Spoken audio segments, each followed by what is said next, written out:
I think the biggest problem that I see is that, especially in leadership, I think it is. I think if I had a big theory that most bosses or entrepreneurs should have therapy, because if you were to ask their employees if you think their boss should have therapy, most of them would raise their hand.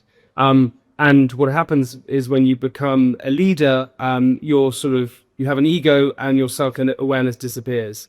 I think the most important thing for a leader to have is self-awareness. Realize what you're bad at is really important rather than realizing what you're good at. What you're good at comes natural. What you're bad at, you sometimes don't realize. I think the bad leaders don't realize what they're bad at.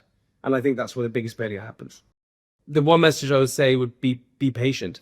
I mean, that's the best piece of advice that anyone can give anyone, I think. I could talk about money, I could talk about supply chain, I could talk about loads of different things, but actually just to be patient, it's probably the best advice.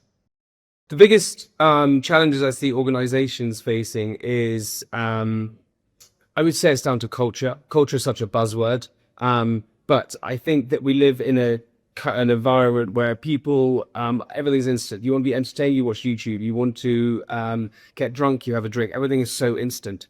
And the problem with that is that if things aren't going right within corporations, people kind of quit quite early. And so to make sure that people feel like a part of a team and then growing something together, I think that is the hardest thing that I find it, where to make keeping a team together, keeping a culture happy, and making sure that you're all driving towards the same goal.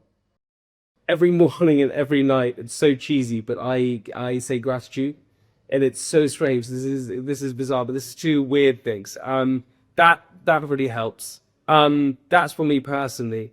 In a business scenario, we actually have started making little like Lego pieces for our employees that represent them, and each year they get something added onto it, and that kind of, for some reason, really sort of fills someone's cup.